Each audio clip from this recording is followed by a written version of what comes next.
So today we wanted to talk to you about different fragmented workflows in manual testing. And first we're going to do a bit of an introduction, and then we'll focus most of our time on the live demo. But let's jump straight into it. So Jackie, can you switch to next slide? So first, we'll start with the housekeeping items. We'll keep the session under 60 minutes.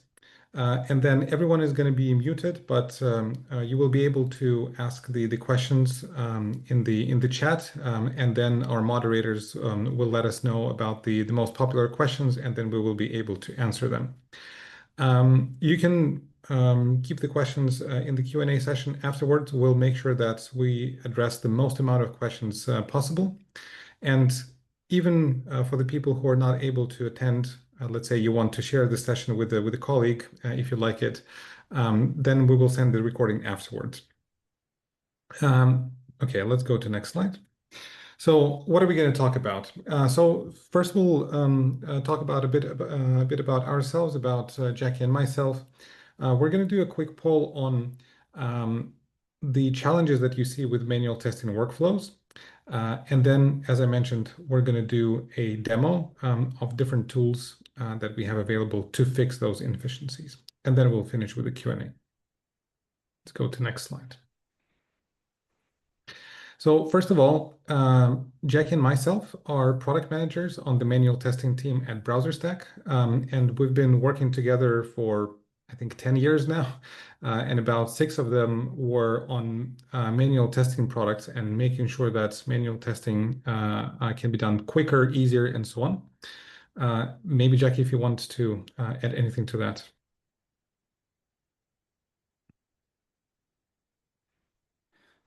Yeah, I mean, we've been working in this area for a while, and yeah, we've definitely found there's a lot of challenges when it just comes to manual testing. Like, things haven't changed dramatically in our experiences. A lot of stuff still just being documented on spreadsheets, done manually. So yeah, we're here and we're building products to see how we can just make that process much smoother and keep it in line with what's happening in the automation side of things. Exactly. So let's go to next slide and see like the common patterns that we found when it comes to manual QA. So first of all,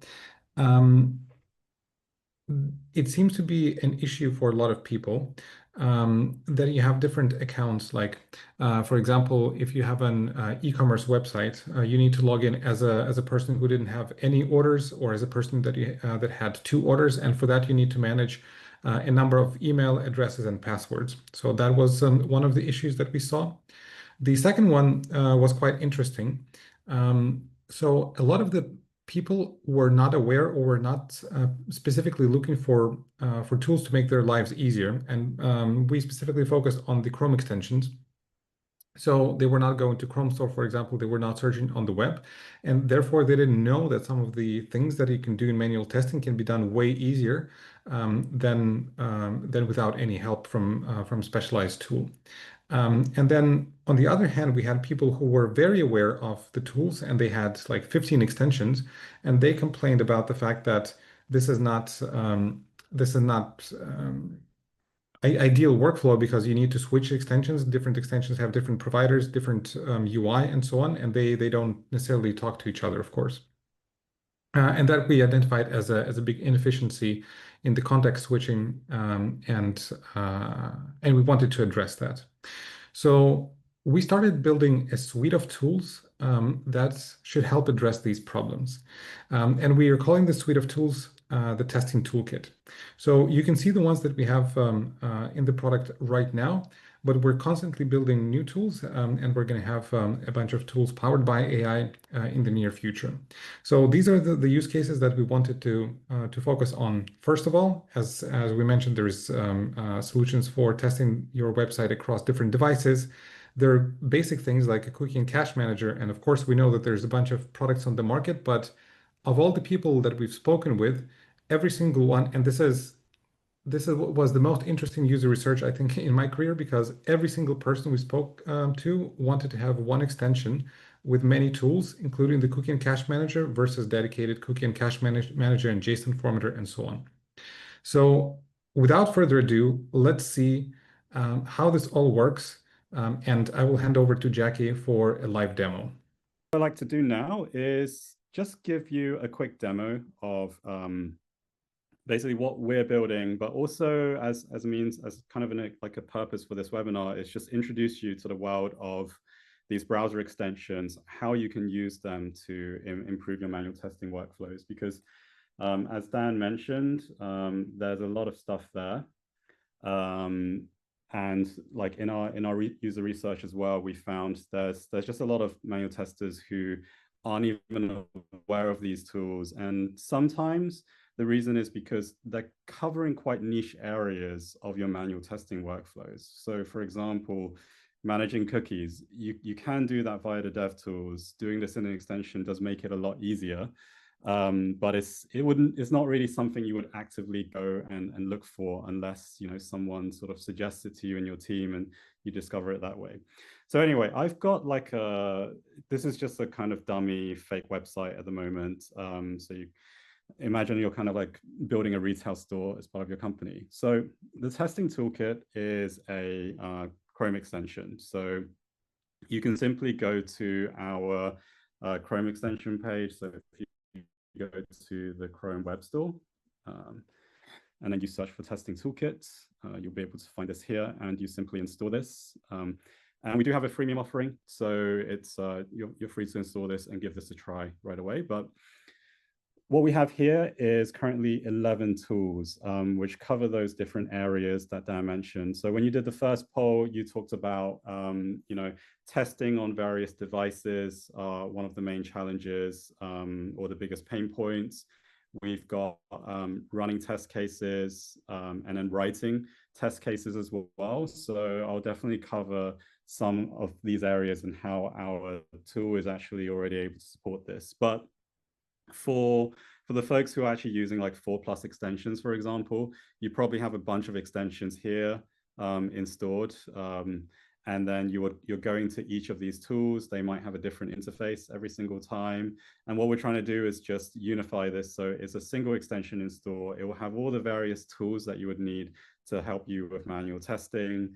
And also we know that generally browser extensions can access data in your browser. So at least for a lot of the customers we spoke to, getting approval to install extensions can be tricky, especially if you've got like a free extension. That's kind of what makes this also a powerful solution, because you can install it once, access a bunch of tools, and have it shared across your team so everyone's unified.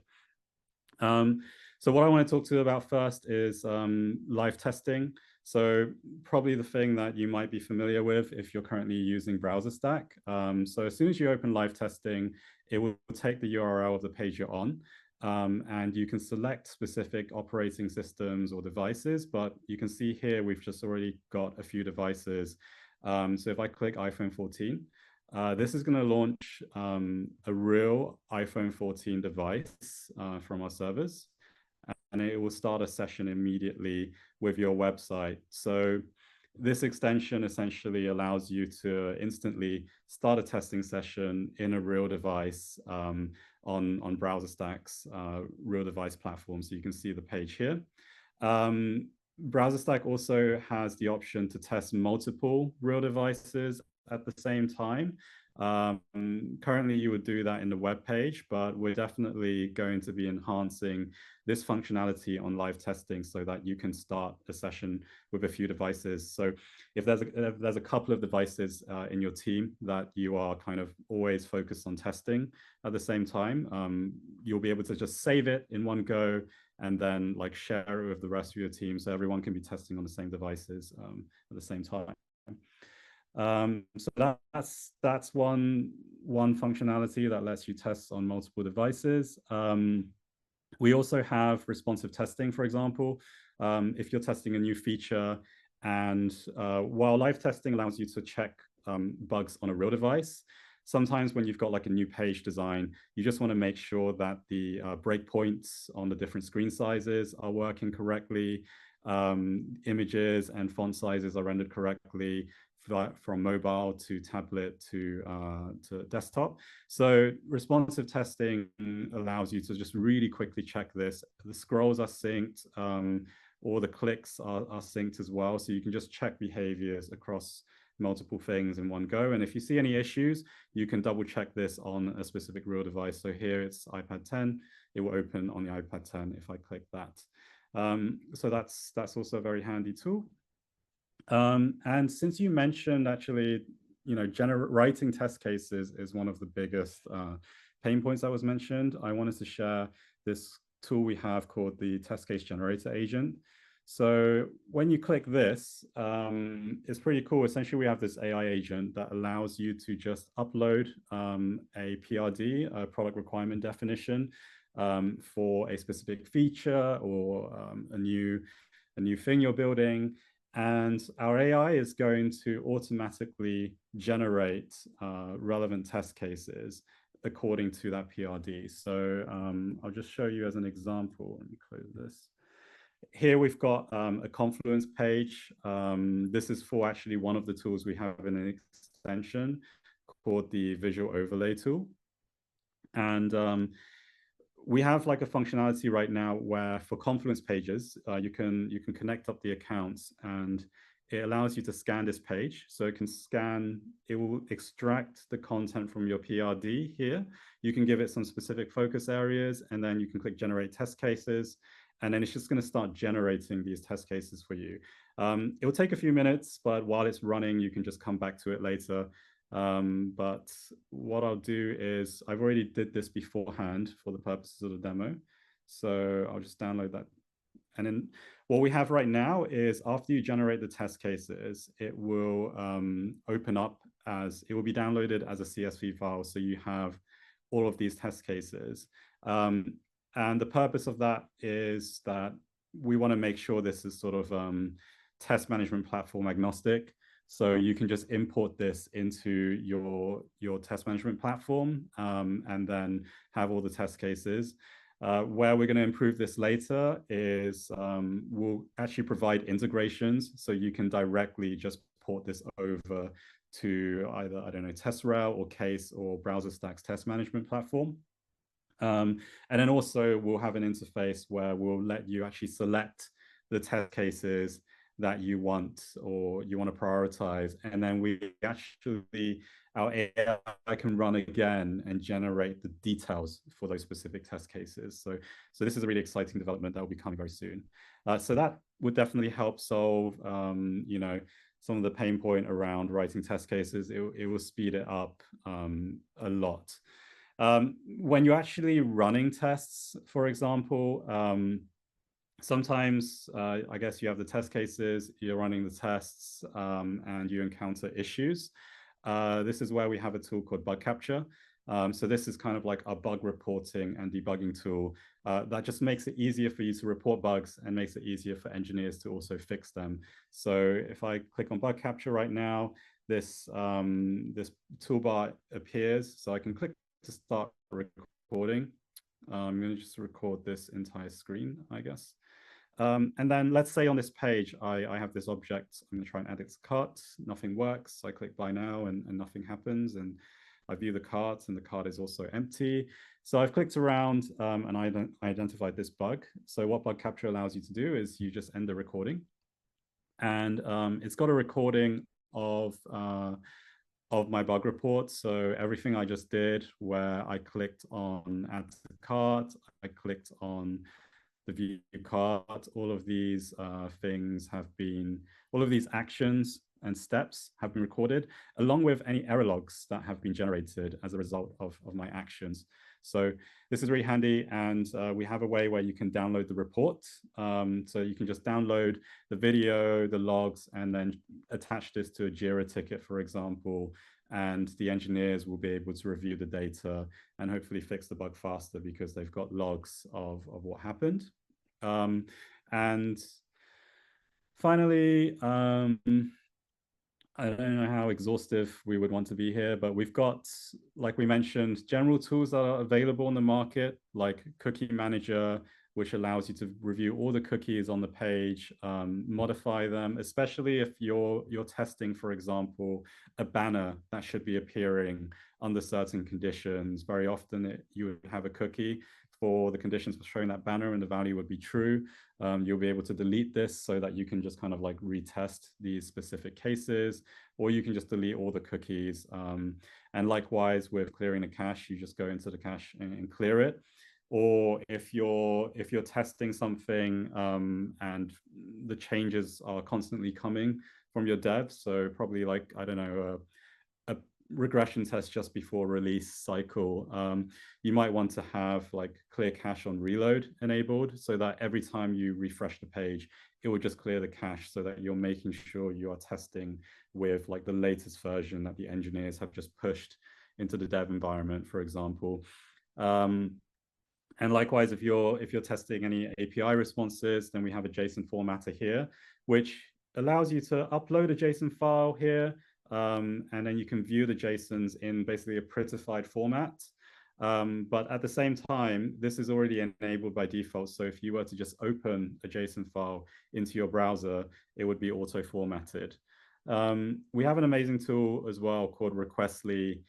This is a much more technical tool, but allows you to mock API responses and modify headers for them. I won't do a specific demo into this because I think this is kind of like a much more advanced area. And it'll take me half an hour just to kind of go through this, I guess. Visual overlay testing is quite interesting. I guess not that many of you mentioned comparing designs in production to be a massive pain point, but this is an interesting area where, let's say I have this page right now. I've got Figma integrated with this. So I just need to go, imagine you've received the design from the designers. So you can, typically you might have a link nowadays from Figma for this design. So you can just extract that link from the Jira file, you paste it here.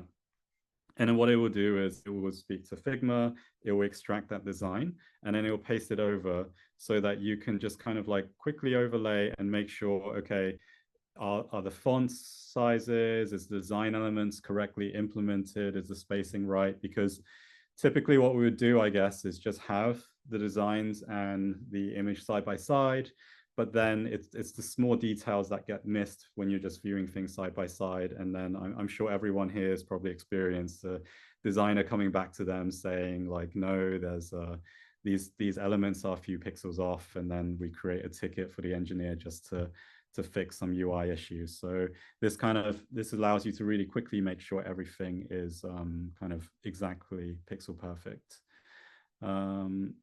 Okay, I think that concludes, oh, sorry, one last one I didn't cover, actually two last ones. Accessibility testing. This is a extension that actually lives in the DevTools. So this page just kind of explains how that works, but this is very cool as well. If you go to the DevTools, it basically lives here. And it allows you to run scans. So you can analyze, I can do a full page scan of this page, for example, and it's just going to run a scan of this page for like accessibility issues, and then you can get a report of the types of issues and resolve them to make sure that your page is accessibility compliant. So I'll stop this. We have a couple of other features as well, like a semi-automated testing to find issues when you're kind of playing around with inputs and a screen reader as well. And then finally, we've got this tool here, which is in beta. And because everyone mentioned that running manual testing is also a pain point, I think this is quite a cool tool. We're still working on this, trying to improve it. Any feedback is always welcome, but what it allows you to do is essentially automate some of your repetitive workflows. So I'm sure everyone's probably like either works on writing automated tests or works with a team who's responsible for writing automated tests. But at the end of the day, manual testing isn't going anywhere. We still need to conduct manual testing. So what we want to do was bring some of that flavor from automated tests into your manual testing workflows. So one example is every time I go to staging, I need to create a test account.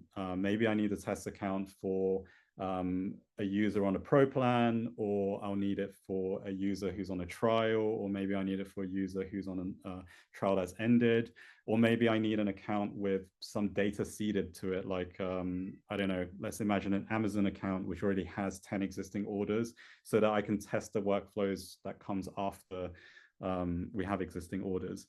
So what we're trying to achieve with common workflow automation is create a way where you can configure API, set up API configurations so that you can speak to the API and immediately generate an account with certain setups, or you can do this step by step in this kind of like a low code automation fashion where you can record the actions on a page and then just allow the browser to replay those steps for you. So in terms of like creating a user, for example, what it will do is if you kind of configure it correctly and then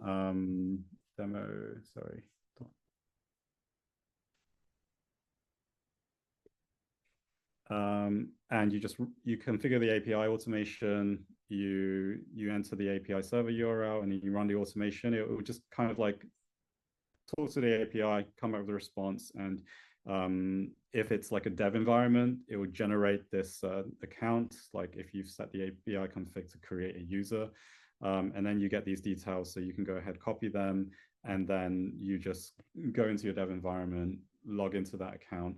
This is also really useful for like when you have multiple team members testing an app, so you can make sure that everyone is sort of testing with the same type of data. So yeah, thank you everyone for your attention to listen to this quick demo, and I'll go back to the slides first. That's the end of the demo. Okay.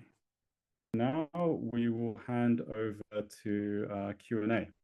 Okay.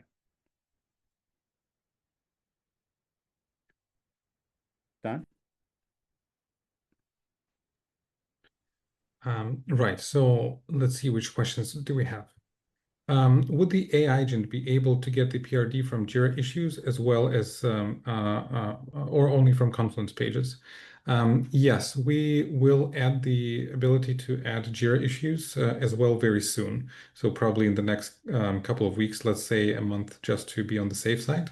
But yes, both Jira and Confluence will be supported. So you just open the AI test case generation on a Jira page, and then we will be able to read it and create the test cases accordingly. Is there a requirement document template? So I'm guessing the answer is like, does the product requirement document for the AI test case generation need to be provided in a specific format? And the answer is no. So basically, you can take any Confluence page, you can upload a PDF file.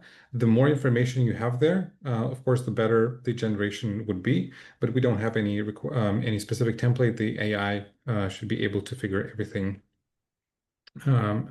itself. What are the additional features of this Pro toolkit? So I guess what are the features on the paid plan? So the paid plan allows typically for more usage of individual tools, and meaning that, for example, you can generate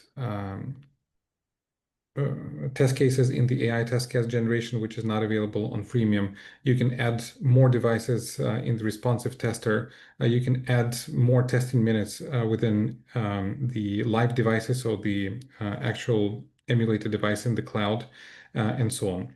So different tools have different limitations on the freemium plan, so we're not going to go through all 11. But just check it out and see if even if the freemium plan does the job for you. Is it available for existing BrowserStack customers? Yes, it is. So the freemium plan is available for anyone. Anyone can just go on Chrome Store, download the extension, and start using this. And we have also, of course, a pro plan that's especially useful for live customers. So, for example, if you're already paying for live, then it would be just a simple upgrade for you to also get the testing toolkit. So basically, for a little bit higher price, you're getting a lot more tools. And we'll also be, by the way, adding new tools constantly. So this list of 11 that we showed, this is basically our MVP, if you will. And then there will be more tools added as we go. Hmm. Do you have any document? So I'm guessing that refers to like any documentation or more information that you can read. Maybe Jackie, while I'll So yeah, answer. if you go to browserstack.com, you'll be able to search for the testing toolkit product page, and there'll be a link to the documentation there as well. Like all the information, the documentation is readily available on our website. Correct. And also, Jackie or anybody from the team, do you mind adding the link to the testing toolkit Chrome extension directly to the chat? There was a question about this as well. Cool. Let me do that Okay, right a now. question from George. Is this mostly a dev tool? So I wouldn't say so. It seems that Requestly, for example, that allows you to modify the headers and intercept API requests. That is a corner, sort of like a corner use case between dev and manual testers and automation testers, of course.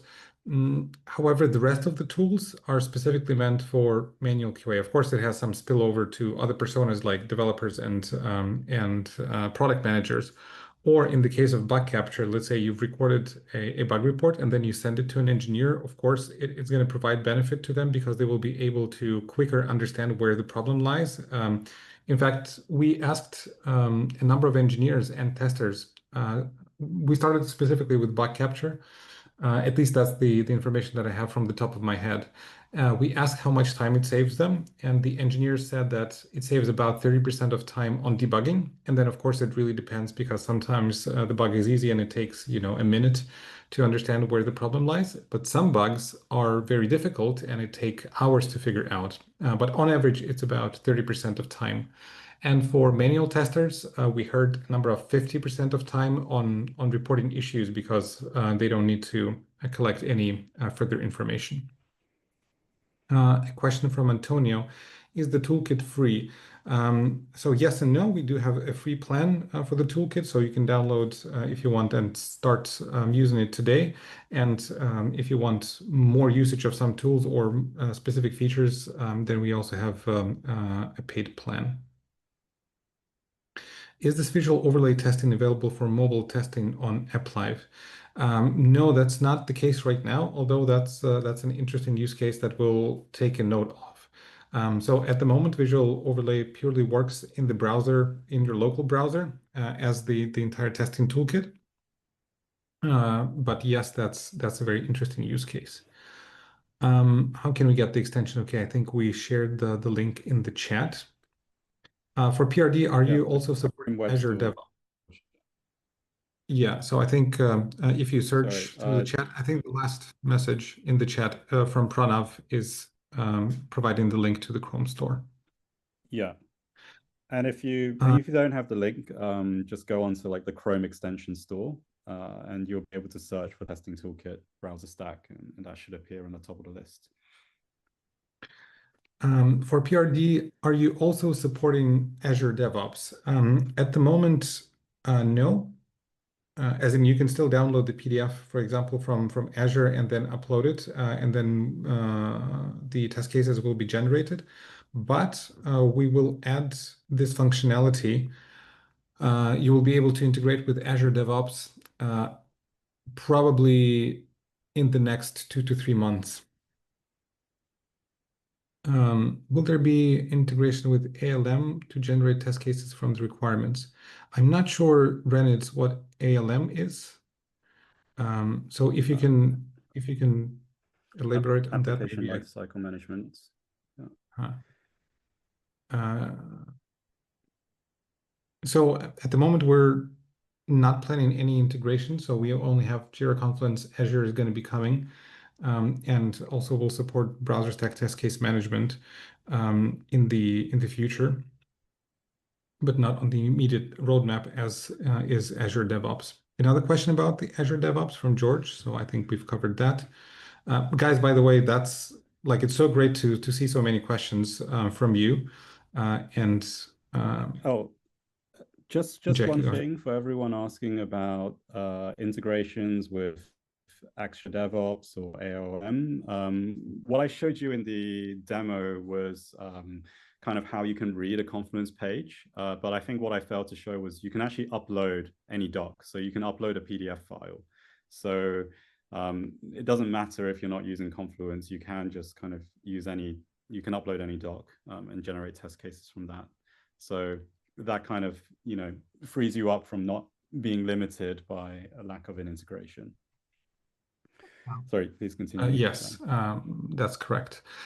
Okay, is the test case generator agent able to also assess the scope of the tests or creating an outline, or is it just a step recording tool? So I'll give you a longer answer. So when you upload the product requirement document, right now you're getting the title for the test case and rough description for the test case. And you also get the priority. So you can see that this is P1, for example, and this is like you should start with creating that test case, or you should start with executing that test case. Also, in the next couple of months, we are planning to add functionality to also create the steps. So you will have the title, description, and the exact steps to follow.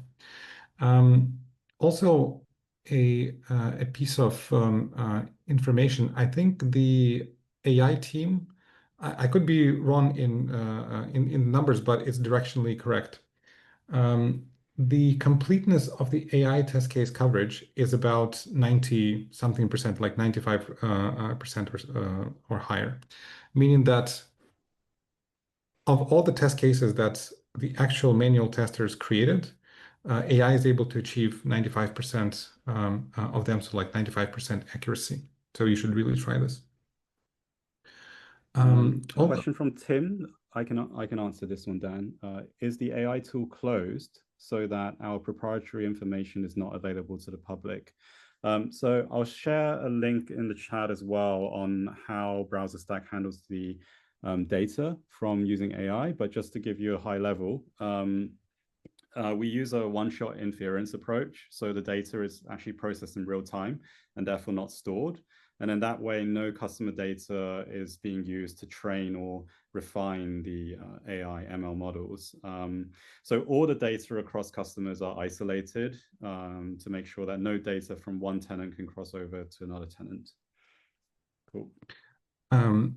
Yes, a question from Peter. Although app testing often has different concerns than websites, are there similar sets of tools for app testing to test app features similar to websites?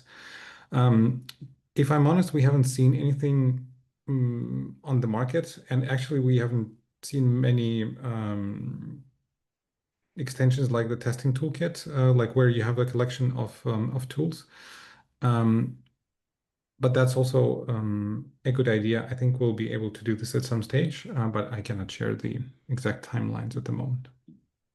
Yeah, I mean, traditionally, it's quite tricky introducing these kind of tools when it comes to specifically app testing, just because the nature of the tool sets are very different. But it's certainly an avenue we're thinking about, since we also have the live app testing application. So potentially we can introduce the tools to that capability. But it's certainly a good idea, and we are thinking about it, but no definitive roadmaps for this right now. Okay, does it support Word documents? So Word documents, not directly, but you can export Word, as in, I think Word has a feature to export the document as a PDF file, in which case you can use the PDF to upload to the AI test case generation.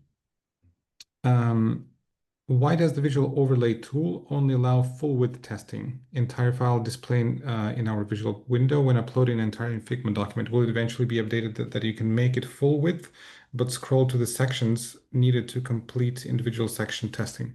So I'm guessing you mean that you have a long Figma design, which is longer than the viewport. Um, and then if you scale it to fit the width, then the file turns out to be longer than the screen, and then you want to scroll on that. That's a Um, good point. Yeah, Jackie, go ahead. No, I think just to add, so why does the visual overlay tool only allow full width testing? It doesn't. It's actually quite flexible. I think I didn't show that during the demo, but you can resize the image. I could have resized the window as well. So yeah, you could have just uploaded a page with like the entire Figma frame. It could be set to fit full width to fill the page. And then you can just kind of scroll to the section needed to complete individual testing. You can also upload multiple images and multiple links at once. So, you can click on one link, show the image, scroll to that section and test it. Then you scroll down to the next section and then click on the next link. Yeah.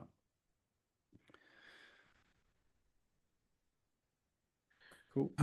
Is this toolkit extension You want to supported on continue different then? browsers other than Chrome also? So we support any Chromium browser, meaning Edge, Brave, and so on, like Opera.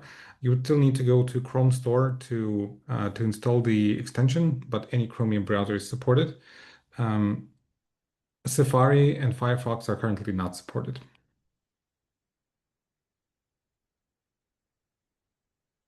Where was Okay. that? So I One from think Stephanie. There's one from Stephanie. Is this only for when you're doing device testing? Like, for example, how would the AI generate test cases based on multiple systems used by our institution?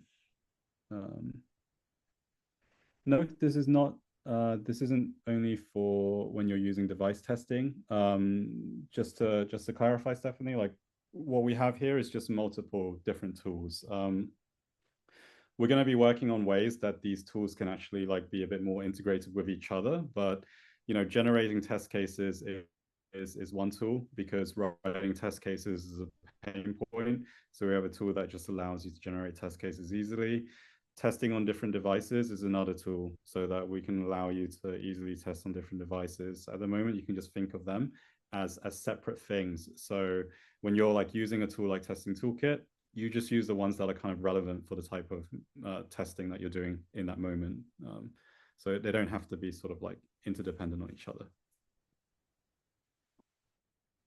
um, okay, we have thanks for this great session, but I have a query from a real-time example that if I have to test a feature in a big web application, then what is the best possible tool from this toolkit which will provide me the path to do the maximum coverage? So that would be AI test case generator. You upload the requirement document that you have from a product manager, for example. And then it will be able to generate like tens of test cases. So if you're after the test coverage, that's definitely AI test case generation.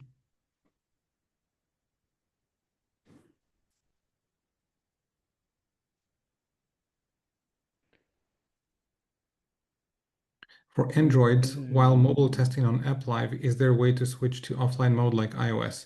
So I think that's a question for App Live specifically. Neither Jackie or I are that familiar with App Live to be able to answer that question. So apologies for that. We don't know all of the BrowserStack products to that level of depth. Which tool could be useful for iPaaS integration of ERP, e-commerce, and CRM applications? I'm not sure what iPaaS is. CRM applications. I mean, let me go.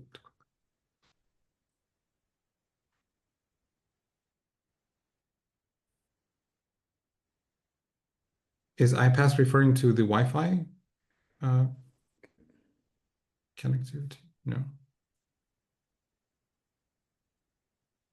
Oh, sorry, IPSS. Integration platform as a service. Okay, while we're there. So yeah, IPSS seems to be integration platform as a service. Yes, I'm not that familiar with that type of product. Um,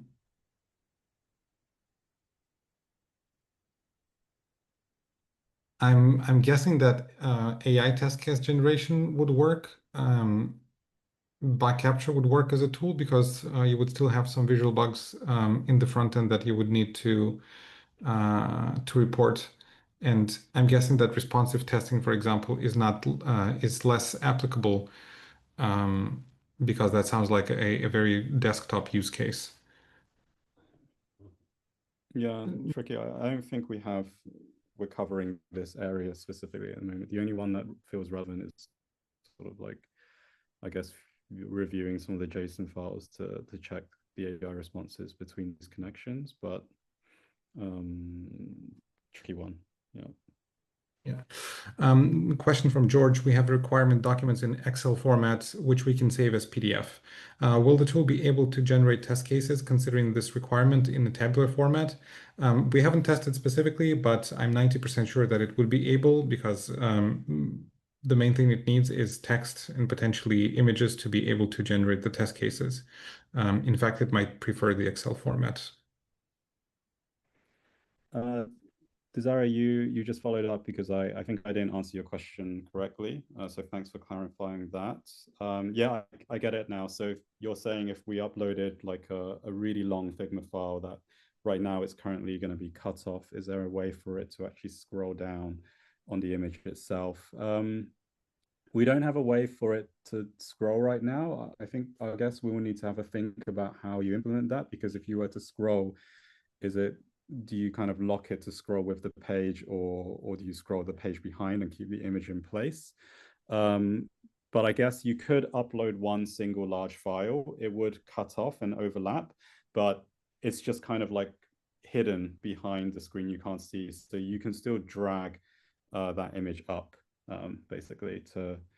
But I know that's not ideal, but it's a really good point. Thanks for flagging this up, and we'll have a think about this. Okay, I think we don't have any more questions. We've received 29. Again, thanks a lot for those questions. That's very useful insights for us, and that's very also useful input for the future product development. And then I think I'll hand over to Jackie for some last words. Yeah, thanks so much for all the questions, everyone. You definitely tested me and Dan today on our product knowledge. And yeah, that comes to the end of the webinar. Thank you so much, everyone, for your time. Hope to see you again soon in the future events, and appreciate all your engagement today. It's been awesome. Thank you. Thanks, everyone. Thanks.